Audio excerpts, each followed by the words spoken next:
of New Mexico recognizes the rich cultural history and heritage of Tibet and the Tibetan people.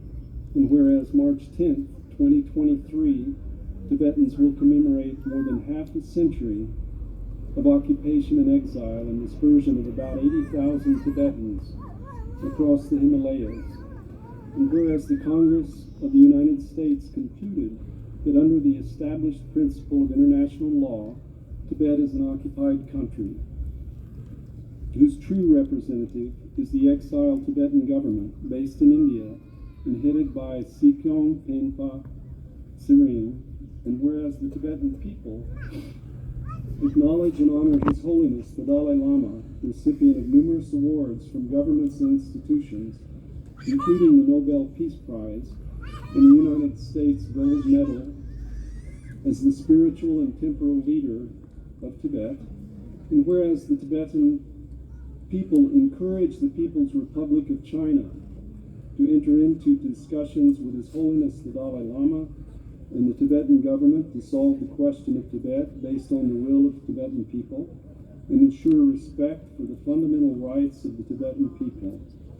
Now, therefore, I, Michelle Lujan Grisham, Governor of the State of New Mexico, do hereby proclaim March 10th, 2023 as Tibet Day throughout the state of New Mexico. Thank you.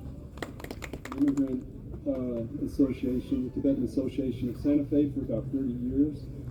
And so I was privileged to speak today and read the governor's proclamation.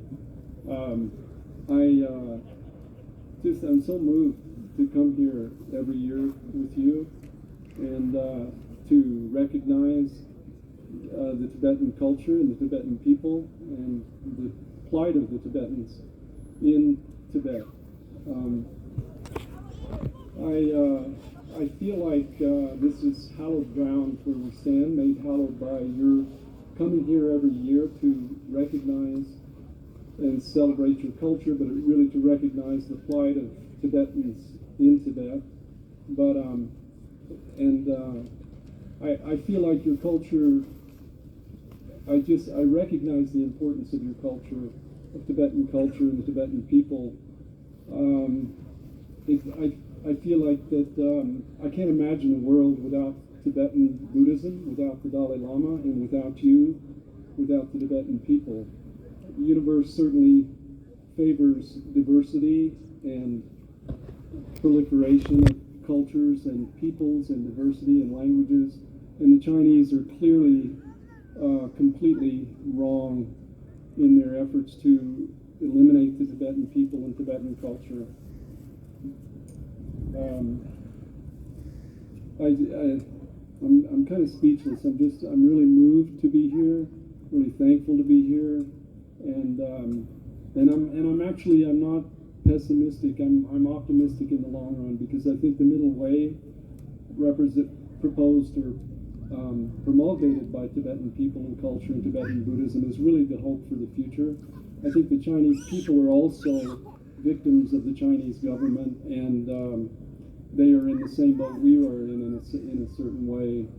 And it's the Chinese government that is our enemy and that is creating problems for the Tibetan people.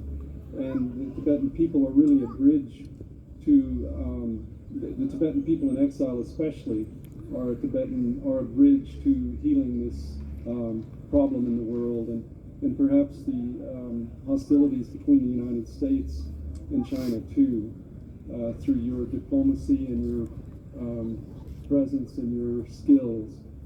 So I could babble on, but I'm just, like I said, I'm so grateful to be here, and I honor you, and you're our teachers and our mentors and our friends, and we're just so grateful that you're here today. Thank you.